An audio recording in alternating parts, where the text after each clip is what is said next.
Que a paz do Mestre Jesus, Senhor das nossas vidas, dos nossos destinos, o amor do Pai, o Deus da luz, o Deus da vida, o Deus das misericórdias e as bênçãos dos guias, dos guardiães desta casa de oração sejam conosco. Agradeçamos em primeiro lugar a Deus e a Jesus essa oportunidade de estarmos aqui reunidos em torno do Evangelho, porque o Evangelho ele fundamenta e sustenta todo e qualquer estudo ou reflexão que façamos numa casa de luz, num templo de serviço, num templo de oração, fundamentados sempre pela doutrina espírita, com os preceitos e princípios evangelizadores e de sustentação para a vida que a doutrina espírita nos dá. Que Deus e Jesus nos sustentem, nos abençoem e nos fortaleçam em nossas caminhadas, em nossas lutas, nestas encarnações que vivemos. Graças a Deus. Bem, como o Roberto nos colocou,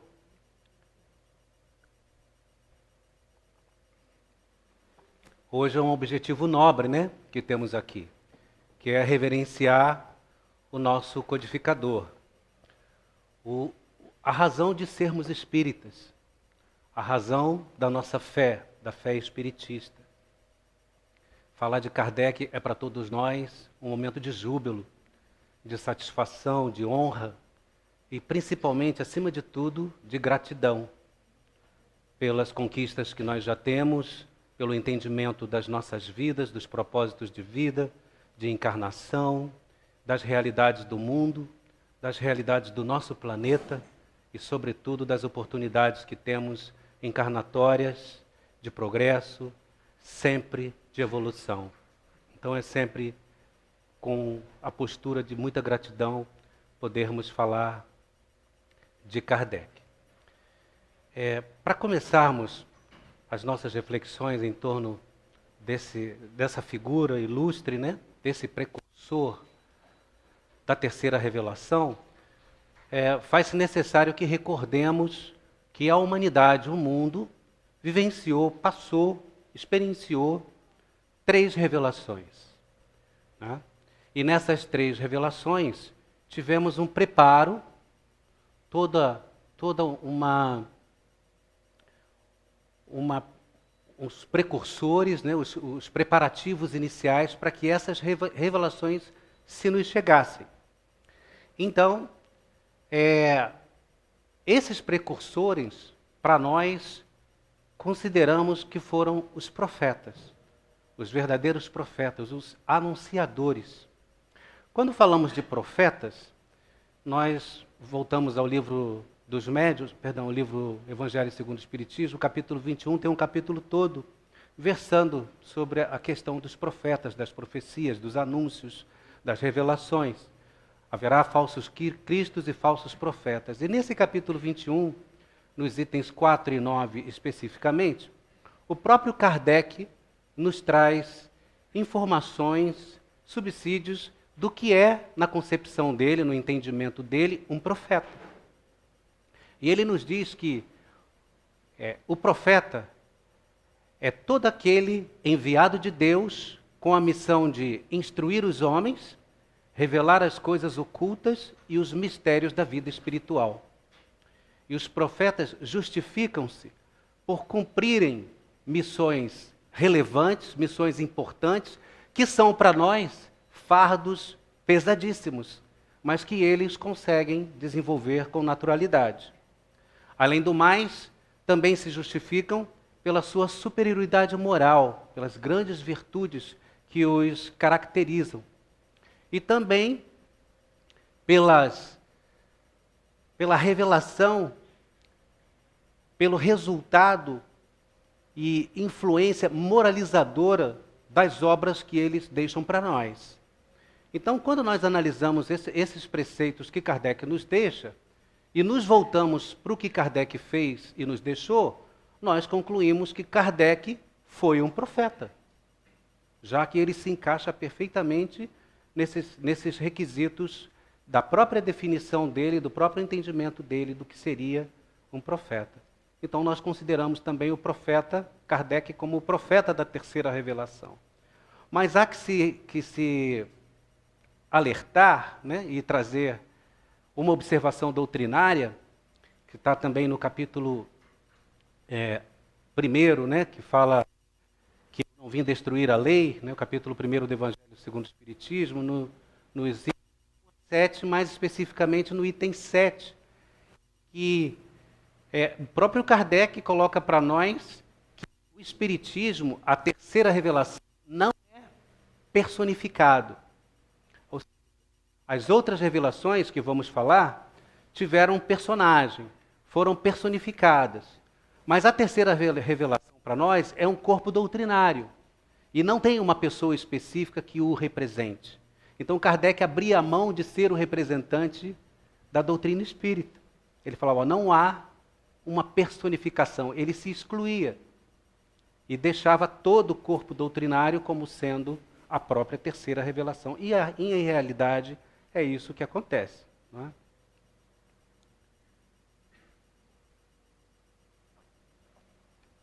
E essas três revelações, então, a primeira se deu com Moisés, que nos trouxe a lei de Deus, pelas tábuas, né, do Decálogo, que muitos de nós que vivenciamos a experiência católica, temos até de cor as 10 leis, né, os 10 preceitos católicos da lei mosaica, né? Não matarás, não levantarás falso testemunho, aquelas coisas todas que nós já conhecemos, que na realidade é a lei de Deus, só que de uma forma mais dura, né, mais firme de ser assimilada, que foi colocada, que foi recebida por Moisés, o precursor, o profeta, né, da lei de Deus, da primeira revelação, e a segunda revelação se deu com Jesus, o outro profeta.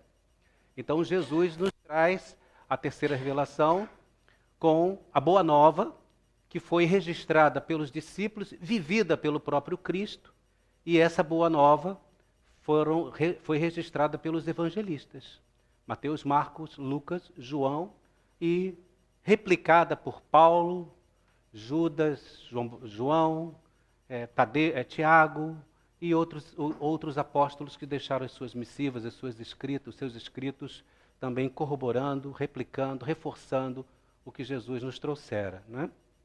Então, essas são as três revelações.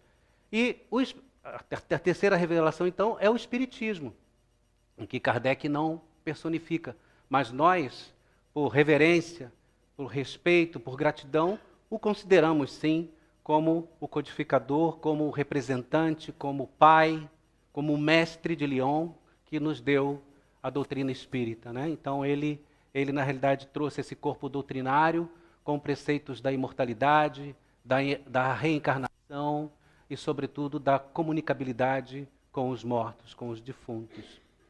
E essa terceira revelação se caracterizou para nós como o Consolador prometido, que Jesus prometera, né, lá no Evangelho de João, que viria nos trazer todas as coisas e nos recordar tudo que ele já havia nos ensinado.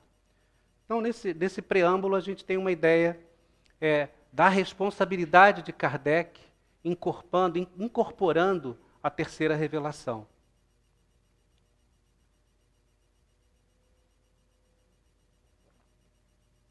Nos evangelhos temos alguns fundamentos que nos mostram também características dos profetas e de como Jesus fez as escolhas, como Jesus direcionou e abraçou esses indivíduos que viriam e encarnariam e teriam essas responsabilidades.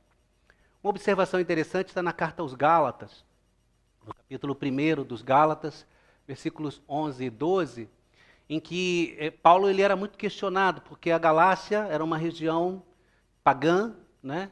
Mas alguns judeus habitavam essa região. E havia judeus gálatas, e que questionavam Paulo do que ele estava falando, porque os judeus estudavam a lei de Moisés, a lei mosaica, os livros antigos, e questionavam o que Paulo estava trazendo, por que ele estava trazendo aquilo, com que autoridade ele tinha de trazer aquela revelação. Então ele diz assim nesses versículos: asseguro-vos, irmãos, que o evangelho pregado por mim não tem nada de humano. Não o recebi nem o aprendi de homem algum, mas mediante uma revelação de nosso Senhor Jesus Cristo. Então ele deixa claro para nós aqui que o que ele estava passando, ele estava recebendo diretamente, mediunicamente do Cristo. Paulo era apóstolo, era médium de Jesus. Ele recebia as informações diretamente de Jesus. Tanto que nas cartas dele nós vemos os preceitos evangélicos que os evangelistas registraram nos evangelhos, replicados por Paulo, por mensagens muito claras do evangelho, reforçando tudo que Jesus disse. Então mostra para nós aqui também que Jesus está presente junto desses decodificadores, junto desses profetas, desses irmãos que nos trazem as revelações. Então, e isso é uma realidade. Kardec foi tutelado por esses irmãos espirituais de alta estirpe, de escola, que vieram ciceroneá-lo, tutelá-lo, para que ele conseguisse ter suporte para poder trazer a revelação, o Consolador prometido para nós. Foi uma responsabilidade muito grande, e ainda é, como ele sendo o tutor, o patrono da doutrina, de nos abençoar, de nos proteger, de nos dar força, de nos direcionar para a divulgação, para a defesa, né? Porque até hoje o Espiritismo ainda é tido, por incrível que pareça, num país de sincretismo religioso como é o nosso, ainda há repulsas, combates e dificuldades de nos entrosarmos em movimentos ecumênicos com outras religiões, né? Então Kardec está conosco e teve o suporte de Jesus à época. E Jesus deixou isso muito claro para os evangelistas, né? Quando ele faz uma reunião com os seus discípulos, esses que foram escolhidos, os 12, na Galileia. Ele já tinha ressuscitado, lá no Evangelho de Mateus, no capítulo 28, e no finalzinho de uma exortação que ele deixa aos discípulos para que eles tivessem segurança e coragem e não se preocupassem em irem às nações a boa nova, ele diz assim: eis que estou convosco todos os dias até a consumação dos séculos. Isso é para nós, que somos apóstolos dele. Alguém tem dúvida que é apóstolo de Jesus? Que é um discípulo fervoroso? Que nós temos responsabilidade de pregar o Evangelho, de difundir a doutrina cristã, de espraiar pelo mundo a paz, a mansuetude, a humildade, a serenidade, a fraternidade, a solidariedade, de vivermos como irmãos, como ele nos colocou quando nos ensinou a orar e nos disse: quando fordes orar, dizei Pai Nosso, nos enquadrando todos, englobando-nos todos no amor de Deus, como filhos de Deus, como criaturas divinas, como seus irmãos diretos. Então não temos dúvida disso. E quando Jesus diz que eis que estou convosco todos os dias, é conosco. E estava com Kardec, e está com Kardec, e está conosco. Então, essa missão evangelizadora de projetar para o mundo uma nova realidade de visão de vida espiritual que Kardec recebeu, e para ele foi difícil. Ele rejeitou muito isso no começo, nós vamos conversar mais à frente sobre isso, mas ele tinha o suporte da fé. Embora não abraçasse nenhuma religião, mas ele era um homem de fé.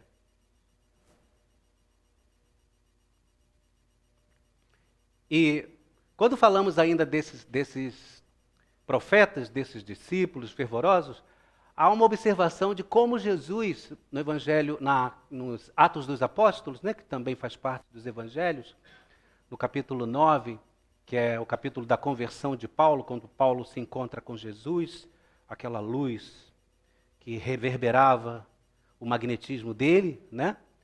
E ele se põe de joelhos e diz: Senhor, que queres de mim? E Jesus: Saulo, por que me persegues? Né? Então, nesse momento, Paulo se vê diante dele, sente a vibração, sente a presença, fica cego pela luz irradiada por Jesus. E aí ele é aconselhado por Jesus, nessa visão, a se levantar e se dirigir a Damasco. Levanta-te, quando ele diz: que queres de mim? Que queres que eu faça? Ele diz: levanta-te e segue para a cidade. Entra em Damasco. Ele entra e se aloja numa casa de um senhor chamado Judas. Era um nome comum à época, né? E aí já era no capítulo, na parte em que vai ser o batismo dele. E havia um senhor vivendo em Damasco que se chamava Ananias, que era cristão. E Ananias, numa noite de sono, desdobrado, ele vê Jesus. E Jesus fala: vai, procura uma casa onde há um senhor Judas e busca por um homem de Tarso chamado Saulo. E Ananias já conhecia toda a história. Mas, Senhor, ele questiona Jesus: eu vou procurar esse homem que dizimou os cristãos, nos perseguiu, nos prejudicou, nos trouxe males os mais diversos. E aí ele fala: vai, que este homem é para mim um escolhido, e levará o meu nome diante das nações, dos reis e do filho de Israel. Então ele mostra que ele escolhe os discípulos, que ele escolhe os profetas, que ele escolhe aqueles que vão receber as missões relevantes, pesadas, os fardos pesados. Kardec foi escolhido. Kardec teve todo um preparo antes de reencarnar. Ele já viria com o compromisso de codificar o Consolador prometido. E já havia apostos um segundo profeta, um segundo apóstolo, que era Leon Denis. Caso Kardec sucumbisse, fracassasse no seu propósito, Leon Denis já estava, como se diz na linguagem militar, de cascos, juntos, pronto para desenvolver o seu trabalho. Estava a cavaleiro, como se diz, né? Então, só que Kardec aceita a missão, né? Nós vamos ver mais à frente. E o nosso objetivo aqui hoje, então, é esse: reconhecer Kardec como o profeta da terceira revelação. Mesmo que ele negasse que essa terceira revelação não deveria ser personificada, mas nós o reconhecemos como o profeta da terceira revelação, ao codificar o Consolador prometido, recebido pelas vozes dos Espíritos. Nós temos 3 pontos para abordar, se o tempo for abençoado conosco, né? Vamos falar um pouco sobre o profeta da terceira revelação, o próprio Kardec, né? Os traços dele, como ele surgiu, educação, competências, né? Vamos falar um pouquinho sobre a codificação, como aconteceu, como se deu a codificação, como Kardec se lançou a essa empreitada. E depois vamos falar do legado dele, porque esses homens que vêm com essas missões de alavancar o mundo, de impulsionar o progresso moral da humanidade, eles nos deixam referências, nos deixam legados, nos deixam subsídios para que nós nos sustentemos e possamos segui-los, possamos abraçar e assimilar os conteúdos, as experiências que eles nos deixam, né? Então ele nos deixou um legado. Quando falamos dele, do profeta da terceira revelação, tem uma passagem na carta de Paulo aos Coríntios, a primeira carta de Paulo aos Coríntios, no capítulo 14, em que ele fala dos profetas. Paulo define a missão de um profeta, né, também. Então Paulo diz assim: aquele, porém, que profetiza, fala aos homens para edificá-los, exortá-los e consolá-los. Então nós vemos aqui mais uma vez características de Kardec. que falou aos homens, trouxe informações para nós, falou ao mundo com a intenção de nos elevar moralmente, edificando-nos, exortando-nos, ou seja, nos trazendo conselhos e orientações para que nos mantenhamos firmes nas leis de Deus. Inclusive, no Livro dos Espíritos, ele desdobra as leis morais, a lei de amor, em 10 pressupostos, em 10 leis, para que não tenhamos dúvida em como estudá-las, as leis morais, não é? E consolá-los, ou seja, nos trouxe consolação. Não vamos dizer assim, né? Mas a doutrina espírita, como outras filosofias e crenças religiosas, ela nos traz fundamentos, suportes de fé, de cientificidade e de reflexão e filosofia, para que nós nos mantenhamos resignados com as nossas lutas da vida. Nos consola, nos traz força e segurança para que vivamos as nossas provas, os desafios e as nossas lutas com resignação, com compreensão dos propósitos de Deus para conosco. Porque Deus, meus irmãos, fala para a maioria de nós, a maioria pela dor. Poucos de nós percebe, sente, vive Deus pelo amor. A maioria de nós vive pela dor. Então, quando vivemos a dor, louvemos e vamos dar graças a Deus, porque é Ele presente em nós, é Ele nos acariciando. Dói as carícias de Deus? Dói, mas porque nós precisamos. E só assim o percebemos. Ainda somos assim. Espíritos rebeldes, crianças espirituais, caminhando nesta terra para a percepção de Deus, o amor maior.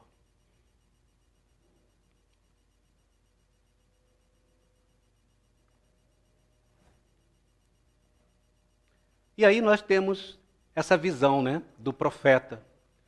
E como era o contexto da época em que Kardec viveu, em que Kardec surgiu com esse ímpeto de pesquisa, se lançando à codificação? A época de Kardec, nós tivemos também o despontar na figura de um insigne estudioso e filósofo chamado Augusto Comte, que foi o filósofo e pai, inglês, pai do positivismo. Augusto Comte, ele prega que não há conhecimento que não se fundamente na pesquisa e nos fatos. Não existe verdade que não possa ser comprovada pela observação dos fatos e pela experiência, pela pesquisa. E eles confrontavam, não aceitavam as teses metafísicas ou de fé. Então, o positivismo questionava a fé e questionava a metafísica, tudo que não era físico, tudo que era extrafísico, fora da matéria, eles não acreditavam. Havia que se pesquisar, observar, fazer experiências, confrontar, determinar uma lei e, com a lei, determinar e estabelecer a verdade. Então, esse era o pressuposto positivista. Kardec era positivista. Kardec não aceitava nada que não fosse observável em fatos e que não fosse comprovado pelas experiências. Kardec era positivista, ele vivia a época do positivismo. Então, só que essa característica de Kardec foi bem-aventurada.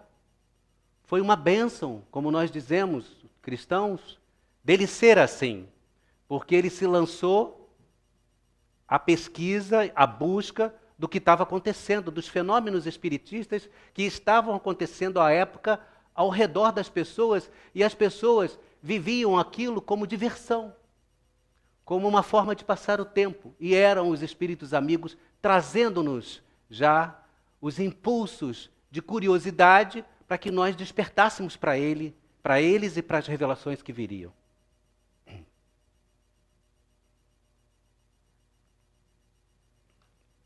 Também se vivia à época o domínio da Igreja Católica, porque a Igreja já havia sido fustigada por várias rebeliões, vários confrontos ideológicos com as ideias reformistas e protestantes. Então a Igreja se impunha, a Igreja procurava manter o domínio e o poder sobre as religiosidades. Então era domínio pleno da Igreja Católica. Poucos reformistas existiam à época. E os que existiram haviam sido queimados nas fogueiras pela Santa Inquisição, não é? Que nós vamos falar um pouquinho à frente também. Então, o cenário para Kardec era muito dificultoso, muito difícil de ele aceitar as coisas que não eram reais, que não eram palpáveis. Tanto que no filme dele é interessante, quando ele vai avaliar a mesa que flutuou, ele levanta, ele vê, ele passa a mão por baixo, ele levanta o tapete, ele sai fazendo uma série de observações e verificações, porque ele não acredita, ele é cético.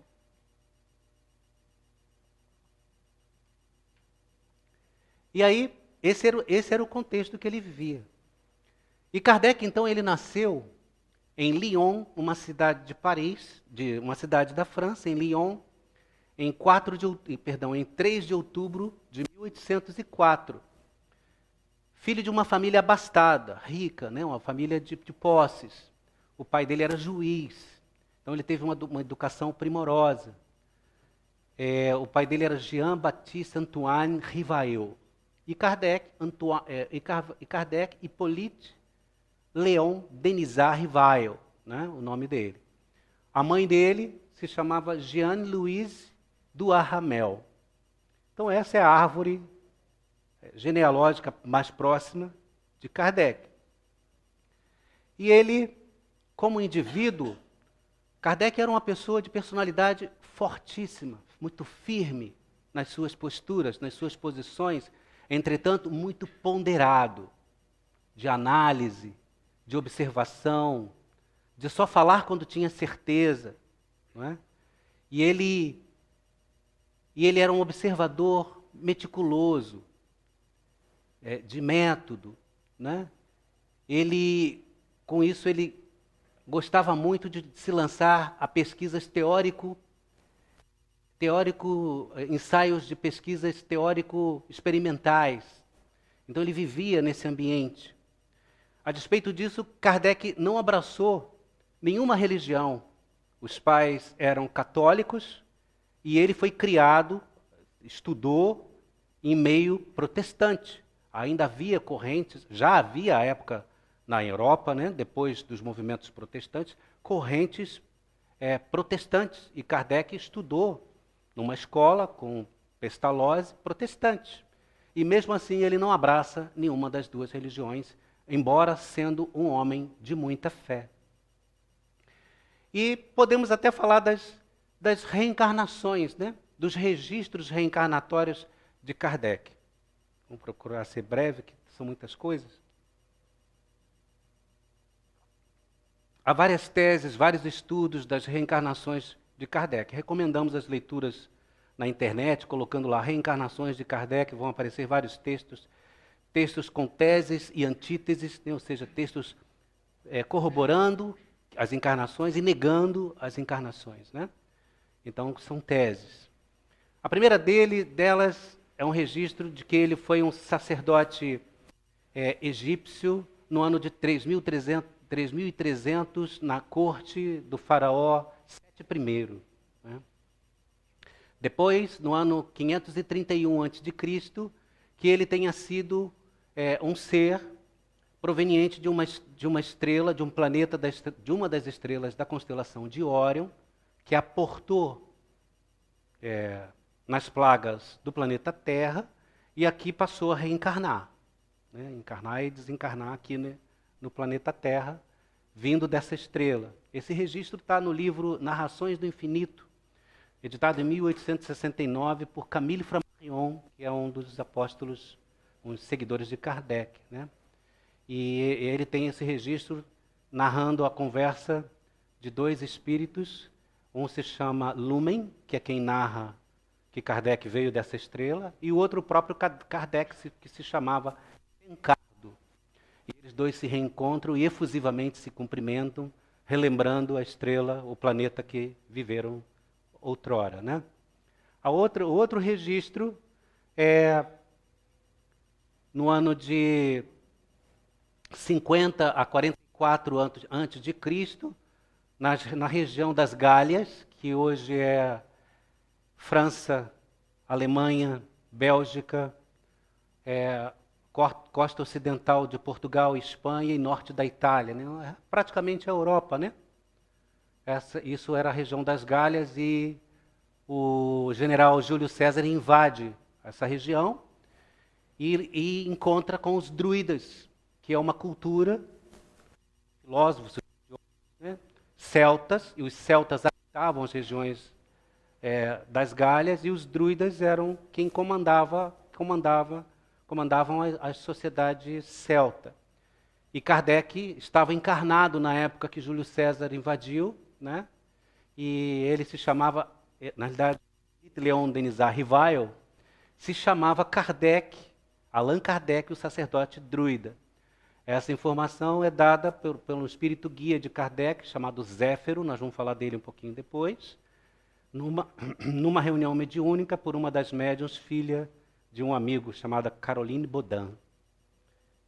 E o próprio Zéfiro diz para Kardec que ele que o Hippolyte Léon é o sacerdote druida. Outra encarnação, ele teria sido Quirilius Cornélius, um centurião romano que teve a incumbência de guardar Jesus na prisão. E Quirilius Cornélius, ele entrega a armadura, toda a indumentária dele de centurião para Jesus, para que Jesus fuja. Jesus não aceita. E ainda diz assim: se você fizer isso, você vai morrer. E eu não quero o teu sacrifício agora. O teu sacrifício será mais tarde e será ardente.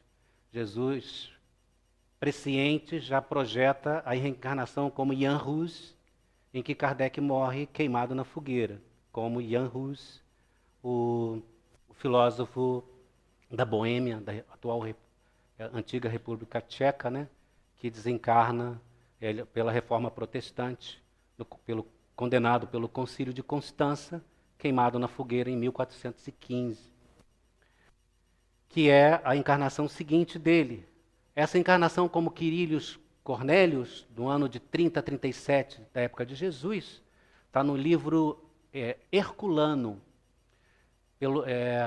do espírito John Wilmot Rochester. Tem várias obras dele, ditadas por ele, pela médium Vera Kirchnikov. É um nome meio croata, assim, meio difícil de falar, né? Mas é um livro bem interessante, e o registro de Quirilius Cornélius está lá nesse livro, em várias páginas. Esse espírito Rochester trazendo essa encarnação de Kardec, e fala quando ele foi Quirilius, quando Kardec foi Quirilius Cornélio, fala em letras garrafais lá, muito interessante também. E a encarnação como Jan Hus foi de 1369 a 1415 e foi revelada pela médium Hermance Dufault. É na época em que Kardec estava realizando a codificação. Então, o Espírito de Verdade traz essa informação para ela e ela mostra para ele dizendo que ele tinha sido a encarnação de Jan Hus. E depois foi como Hippolyte Léon, né, em 1804 a 1869. Uma outra tese muito interessante que nós recomendamos a leitura, até porque nós amamos Chico Xavier, não é? Amamos de graça Chico Xavier. É um amado irmão que está sempre conosco, a todo tempo, nos amparando, nos sustentando e impulsionando o movimento espírita. Trabalhando, né? Ainda e sempre. Há há uma tese que diz que Chico Xavier foi a última reencarnação de Kardec. O livro é com esse título, Chico Xavier, a Reencarnação de Kardec.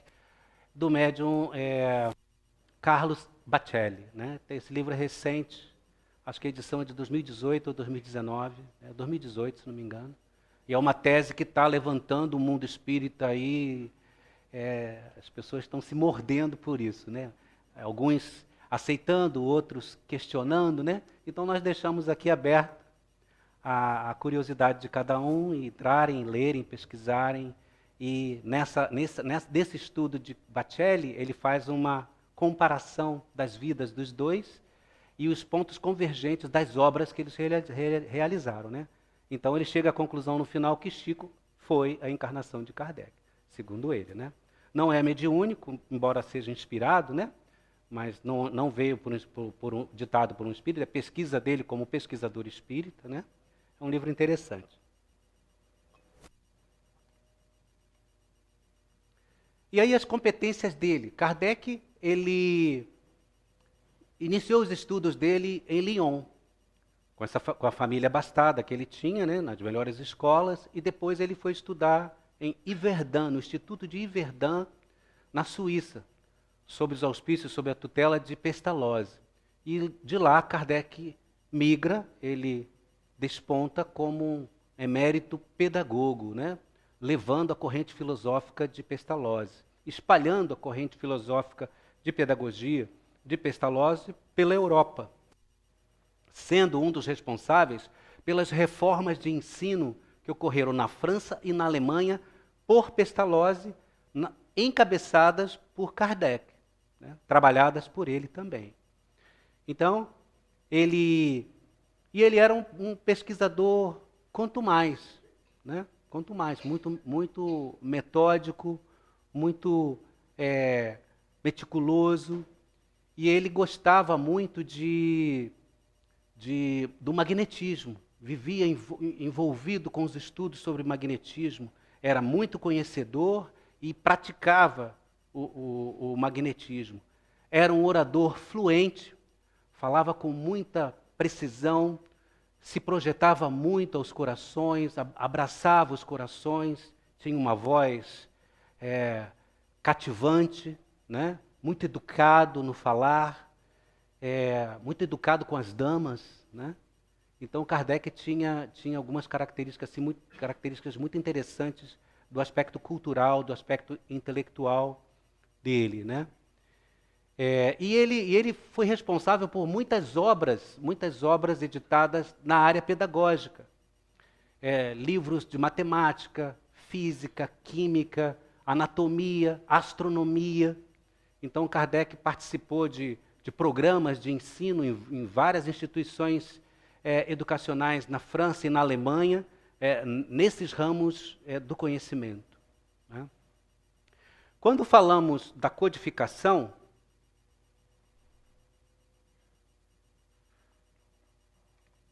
cabe voltar a Jesus, né? Porque nós sabemos que a codificação, nós sabemos que Kardec codificou o Consolador prometido. E Jesus, no Evangelho de João, no capítulo 14, versículo 26, ele já nos projetou isso. Ele falou: mas o Consolador, o Espírito Santo que o meu Pai vos levará em meu nome, vos recordará todas as coisas, e vos ensinará todas as coisas, e vos recordará tudo o que eu vos tenho dito. Então, qual foi o fundamento de Kardec, trazendo a doutrina espírita? Tendo por base a doutrina cristã, tornar clara a doutrina cristã, reforçar os princípios evangélicos, trazer para nós o que não foi entendido quando Jesus nos trouxe, e revelar isso de forma clara, de forma simples, para que possamos estudar os evangelhos com segurança, com lucidez, com percepção, com entendimento das mensagens que o Cristo nos trouxe. Nós confundimos, misturamos tudo, às vezes não queremos nem ler porque não entendemos, porque a linguagem é barroca, a linguagem é difícil, não é?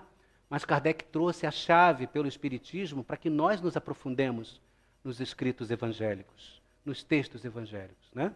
Para que percebamos as notícias, as evidências, os ensinamentos que Jesus nos trouxe.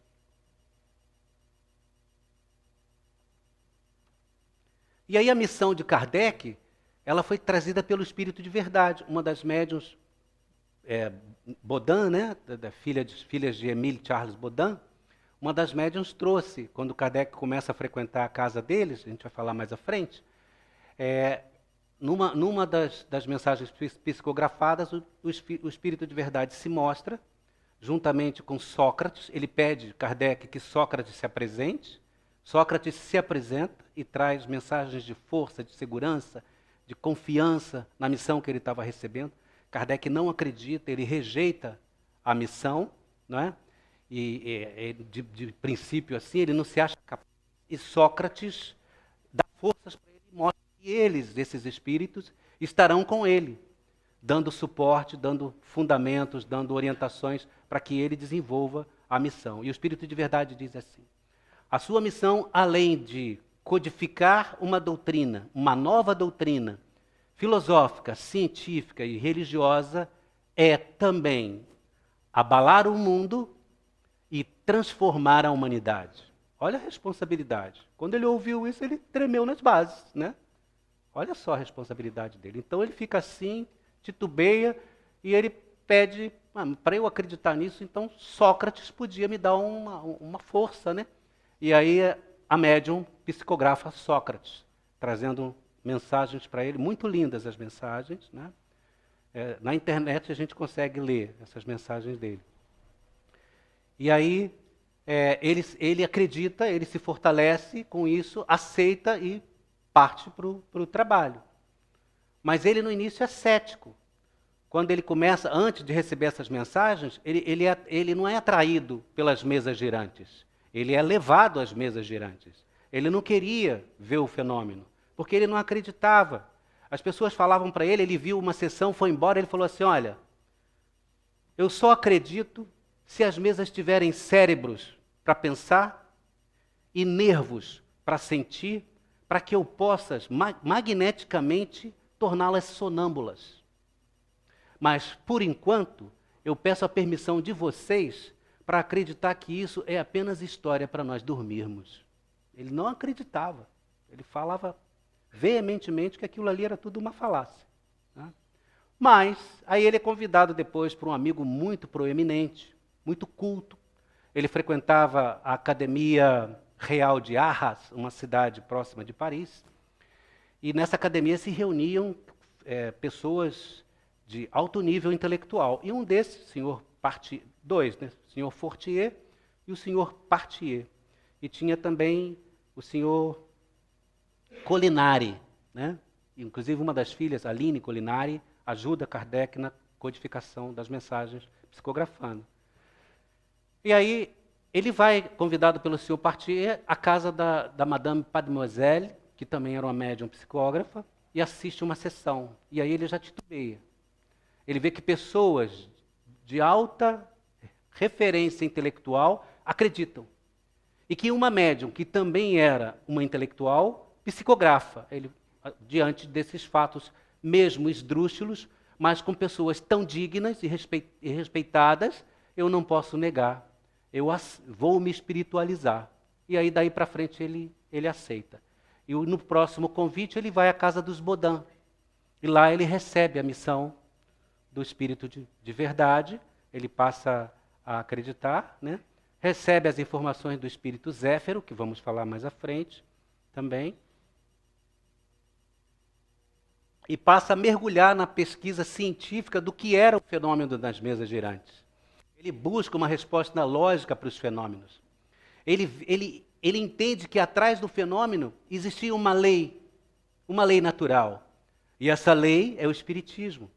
Ele deixa isso muito claro para nós, que o Espiritismo, além de ciência, filosofia e religião, é uma lei natural. Né?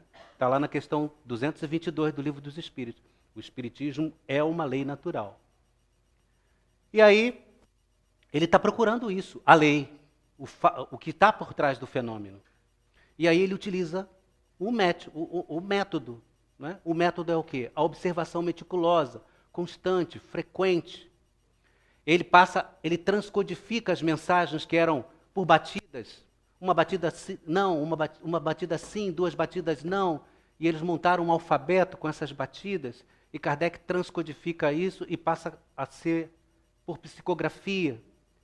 E aí os diversos médiuns passam a psicografar, trazer as mensagens, e ele a comparar, observar, a confrontar essas mensagens umas com as outras, tanto que Kardec tinha diversos médiuns para poder aceitar o mesmo conteúdo.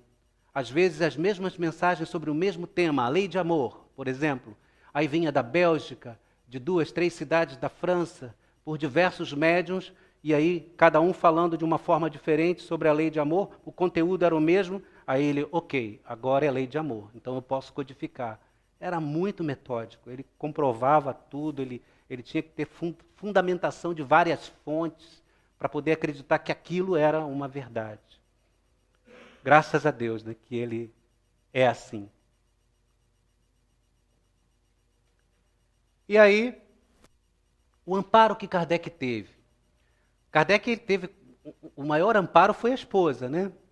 Que foi a Amélie Gabrielle Baudet, pedagoga também, que estava com ele a todo tempo, acompanhando nas pesquisas, nesses ímpetos de visitar as famílias com as médiuns, das mesas girantes, ela estava o tempo todo com ele. Além disso, a família Baudin, né? A família Baudin era uma família que vivia na ilha da Reunião, na costa oeste da África, uma colônia francesa, nos idos de 1853, e estavam lá tranquilos. Numa das reuniões mediúnicas, porque as mesas girantes virou moda na cultura francesa, e chegou à Ilha da Reunião. Eles fazendo a reunião com as mesas girantes, com a mesa girante, na casa deles, havia 3 médiuns da família, a mãe, Clementine Baudin, a filha mais nova, Julie Baudin, de 14 anos, e a mais velha, Caroline Baudin, de 18 anos. As 3 eram médiuns. Então, quando tocavam na mesa, a mesa subia. Eram médiuns de efeito físico, psicografia, incorporação, tudo. Era potência mediúnica. E aí, havia, né, com eles um guia familiar chamado Zéfiro. Zéfiro significa vento do oeste.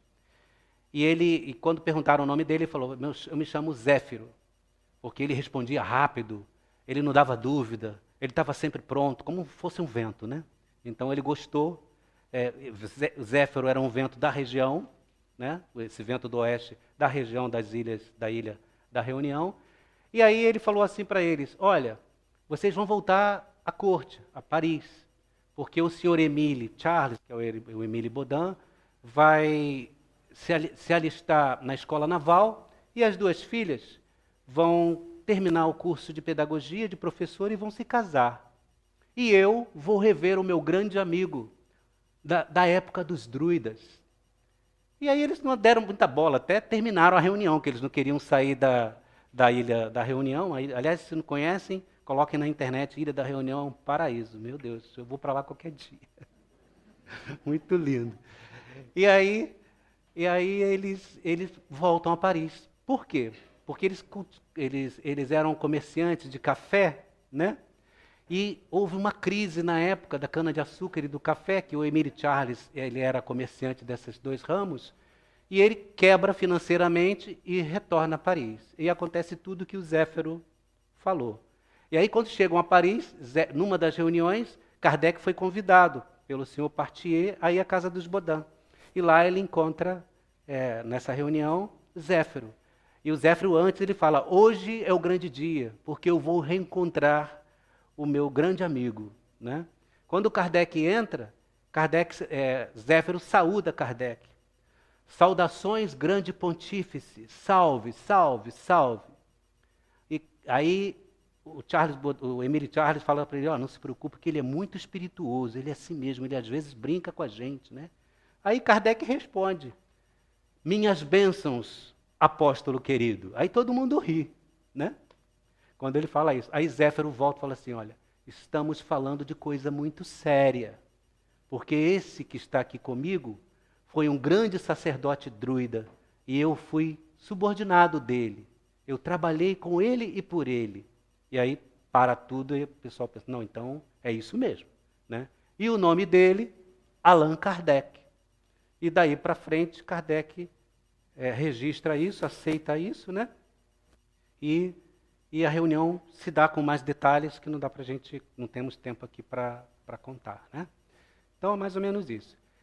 E tinha, além desses espíritos que davam suporte para Kardec, o amparo, espíritos da codificação. O espírito de verdade, Erasto, Lacordaire, Lázaro, Santo Agostinho, São Vicente de Paula, São Luís, né? Todos nós vemos nas mensagens, lindas mensagens doutrinárias, éticas, morais, trazidas por esses irmãos. E outros mais.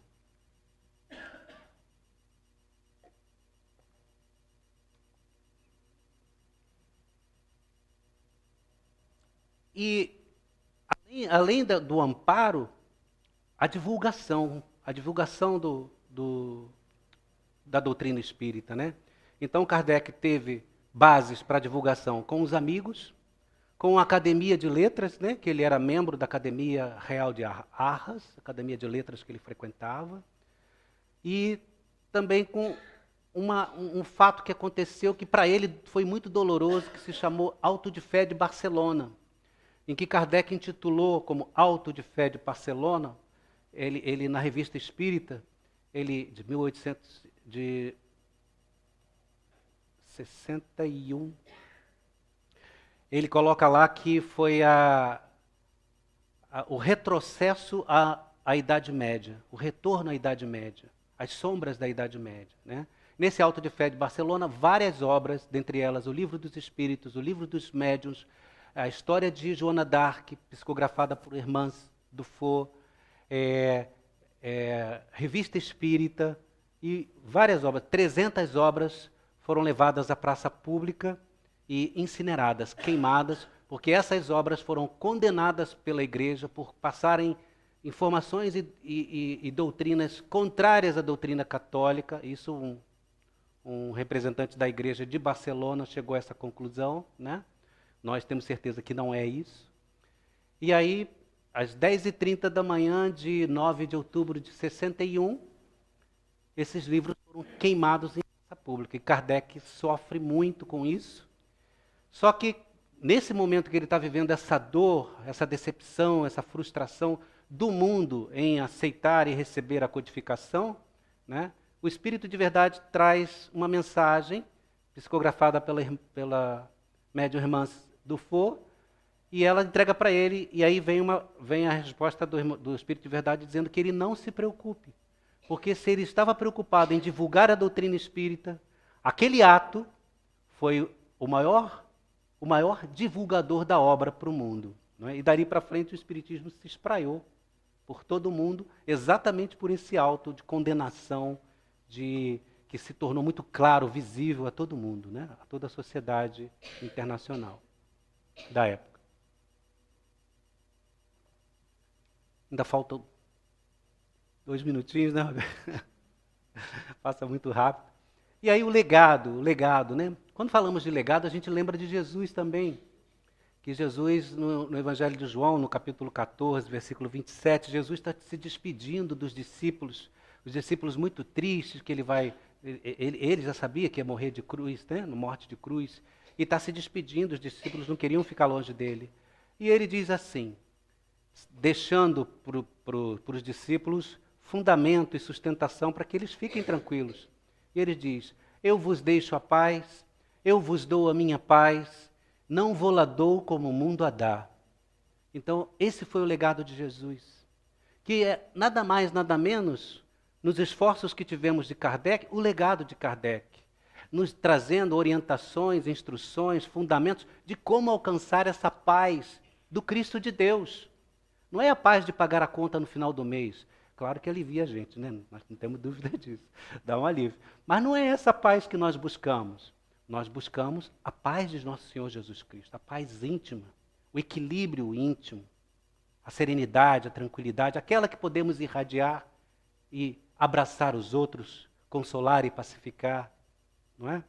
E isso veio com o legado dele, o legado de Kardec.